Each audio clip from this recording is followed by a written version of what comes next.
আজি আপোনালোকৰ লগত এটা ভিডিঅ' শ্বেয়াৰ কৰিবলৈ লৈছোঁ। সেইটো হৈছে এটা মিঠাই বনোৱা ৰেচিপি, যাৰ কাৰণে মই লৈছোঁ ইয়াত আধা লিটাৰ গাখীৰ এনেদৰে ফালি লৈছোঁ। এয়া চানাখিনি উলিয়াই লৈছোঁ।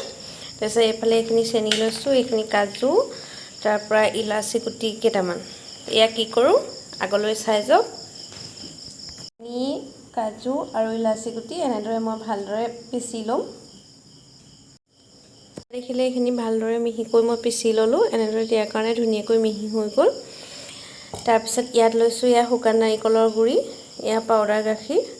এইখিনি চানাখিনি ভালদৰে পানীখিনি জোৱাই ল'ব লাগিব শুকানকৈ ধুনীয়াকৈ।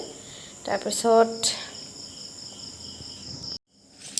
এয়া দেখিলে এতিয়া আটাইখিনি মই ভালদৰে মিক্স কৰি ল'ম।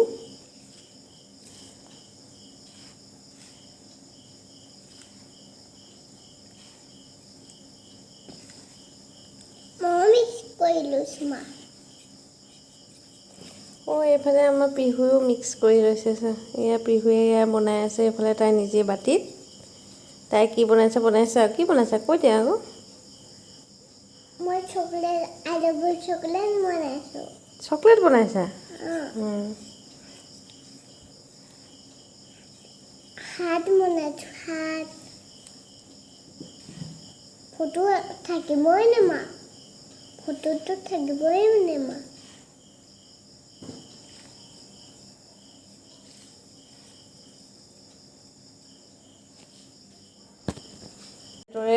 এইখিনি ভালদৰে সানি ল'লোঁ। সানি লোৱাৰ পিছত এয়া এনেকৈ কৰিলে মানে হাতত লাগি ধৰিছিলে, সেইকাৰণে এনেকৈ পলিথিন এখন লৈ ল'লোঁ কাটি। এইদৰে কৰি ল'লে মানে সহজ হয়, হাতত নালাগে, তেতিয়া ধুনীয়াকৈ মিক্স কৰি ল'ব পাৰি। ইয়াতে মই য়েল্ল' ফুড কালাৰ দুটোপাল ইয়াতে মই দি দিম।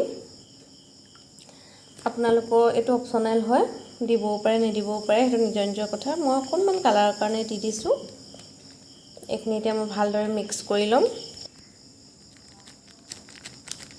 দেখিলে এইটো মুঠি মুঠি মই এনেদৰে এইটো শ্বেপ দি ল'লোঁ পলিথিনখনৰ ওপৰত। এতিয়া মই এইটো 15-20 মিনিটৰ কাৰণে ফ্ৰিজত ৰাখিম, তাৰপিছত কাটিব পৰা হ'ব। তাৰপিছত আকৌ আপোনালোকক দেখাই আছোঁ, চাই থাকিব।